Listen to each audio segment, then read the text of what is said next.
G'day and welcome back to another episode of Tomo's Tune-Ups, proudly sponsored by Minisport. Don't forget to check out their merchandise as well as use the discount code Tomo's Tune-Ups 5% at checkout. Now in this episode we're working on something a little bit different. It's not a classic Mini, a Moke, my Hilux, nor is it my wife's Hyundai Tucson. We are working on a Daihatsu Feroza.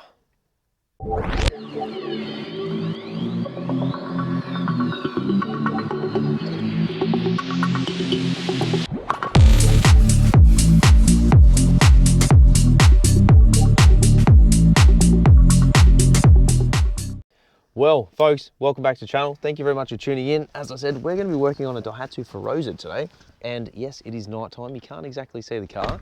This is a car in which one of our subscribers decided that they wanted me to have a look at.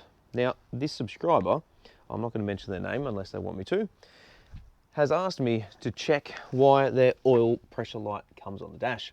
Essentially, oil pressure is one of the most important things inside an engine. Failure to have the right oil pressure will result in serious engine damage. Now, low oil pressure could be a number of things, and some real simple things might be the oil pressure light doesn't work. It could be the oil pressure switch, could be low oil, could be bad oil. For instance, if you haven't changed your oil in 5 years and you've done 80,000 kilometers, could be built up a sludge. There's a series of things we're going to be checking. So essentially we're going to start with the basics. Essentially we are going to look at the oil level to begin with. Now I'll pull this out just before to have a quick look, but we are going to do this live. Essentially we want to be checking and seeing what the oil level is like. It is a bit hard to see, however it is just above the top dot. So it's pretty much on point with where it needs to be. And I believe the customer has actually gone and changed the engine oil himself. So that is step number one. So we know it has oil in it. Next thing we want to be doing is looking at the oil pressure switch. The reason why I want to do that is we want to run an oil pressure gauge to where the oil pressure switch is and then manually test it.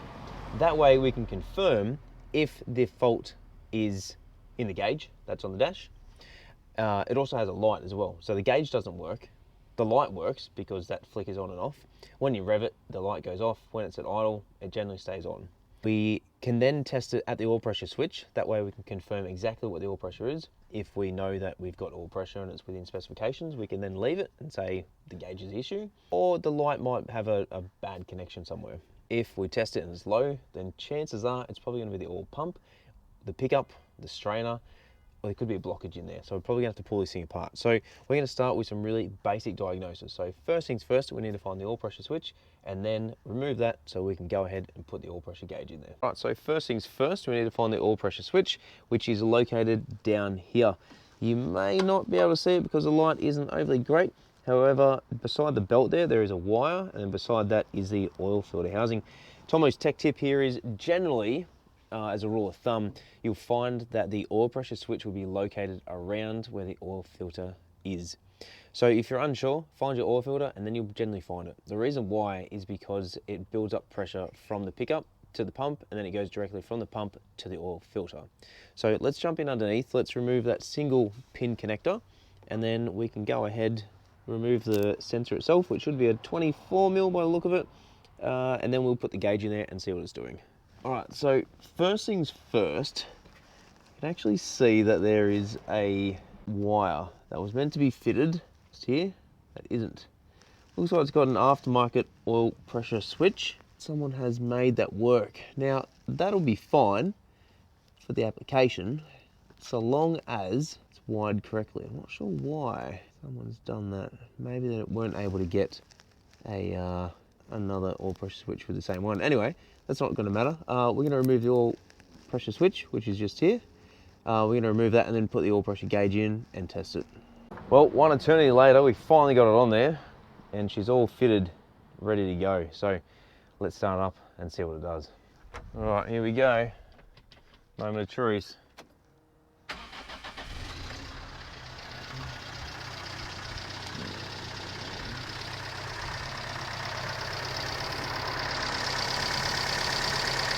All right, so oil pressure cold isn't too bad. We are at about 47 PSI. That's actually pretty good. What we might do is we'll just leave it to get warm and then see what it drops down to. In the meantime, let's have a look at the specs and see what it says it needs to be at when it's cold compared to when it's hot. All right, so within a couple of minutes, it's actually dropped down to about 23, I'd say, PSI. Now, my comment before about it not being too bad, it's not bad for an older engine, in my personal opinion. Probably could be better. If we can sort of get like 60 PSI, probably looking at something a bit better. But it just depends on the specs.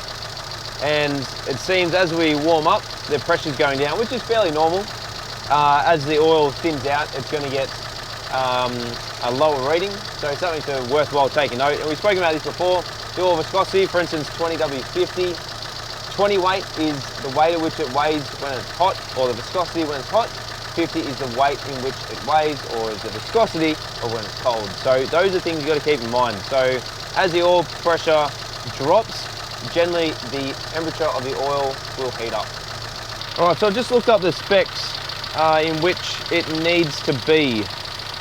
Essentially at around 800 RPM, it needs to be at about 0.3 to 0.5 of a bar, which is about 4.3 to 7.2 PSI, so fairly low at idle. Anything less than that, the oil pressure light's going to come on, which is exactly what my customer is saying. Now, between 2.5 and 4.9 bar at 3000 RPM is what we need to be looking for. So it equates to approximately 36 to 71 PSI. So long as we got that, then we know it's all right. If it is low, it could be the fact that there's worn internal components. And you've got to remember as well that worn bearings, for instance, are going to be what determine the oil pressure. So, for instance, if you have 300mm downpipes and you've got one 200mm downpipe, and there's a channel across the top, and the downpipes are in sections of 2 feet away from each other, you pour a bunch of water down there, most of the water is going to go down the bigger drain pipe because it has a greater volume in which it can take. It'll still go down the other ones, but not as fast as the one that's larger. Oil pressure works the same. That if one bearing clearance is greater than the other, all of the oil pressure is going to get delivered to there, and you're going to be wasting oil pressure because it's not as tight as the rest. If you have a bearing clearance that's too tall or too wide, too thick, too much of a gap, it can then create low oil pressure. So these are things we want to be looking for. The fact that this engine's apparently been rebuilt, not sure. Without pulling it apart, we're not really going to know. However, at this stage, still warming up, and it is slowing right down to around 12 PSI at the moment. Let's get a little bit hotter and see what it does when it's hot. All right, it's just going to be pretty hard to film. However, I'm just going to rev it to 3000 RPM. We're going to see what it's going to do. So if I just hold that there, that's at 20 or 18 PSI. So essentially, that oil pump is cactus. And that's now at operating temperature as well. That is really, really quite concerning. Essentially, what that means now, obviously that's going to be at 0, we are going to have to do an oil pump in this. This would be the last thing you'd probably want to do on this, especially after buying it. However, I haven't looked into it as yet. Apprentice Kev has actually owned a few of these in his past, back in Uzbekistan. We're going to have to do an oil pump. So what I'm going to do from here on end, now that we've got conclusive evidence that even though it's okay at idle, because you could see it was idling sort of around 10 PSI, as soon as we revved it, it started to go up, but then it just stopped. It barely got to 20 PSI. So that's confirmed that the oil pump is not sucking and pressurizing, should I say, the oil system, which then means it's going to be leading to a problem. Now, this could be a few different things, like I said. It could be like a blocked oil pickup, but that I would imagine would give a higher oil pressure. It can anyway if it's got a restriction in it. Sorry, it'd be a restriction after the pump. So for instance, if it was between the oil filter housing and the head, it might have a really, really high oil pressure. Whereas if it's before the oil pump, then it would obviously give low oil pressure. It wasn't too bad to start off with when it was cold. However, it dropped pretty quickly once it got moving, which then tells me it's just not doing what it needs to. So it's very likely it's going to be the oil pump. What we need to do is pull it out and have a look and see if there's any measurements we can get, like we've done on previous episodes on building minis and engines, to determine if there's a specific gap that needs to be between the rotor housing, for instance, and the oil pump, or the rotor of the oil pump, and then we can determine exactly what the issue is. If we pull it out and we see that it's worn and it's cactus and we chuck a new one in, we may find that it might be completely fine. However, the specs that we have at the moment, they're well and truly done and dusted, and there's nowhere near the pressure that we need to be able to do it, either at idle or 3,000 RPM. Let's go chat to the customer and then we'll touch base. All right, so I just had a lengthy chat with the customer. Essentially, we've decided from here on end, we're going to pull out the oil pump. We're going to work out what the issue is. Chances are it is likely the oil pump. However, it could be further things. So I've explained all that to him in terms of the possibility that there's a internal blockage. It could be worn bearings. There could be further issues as well.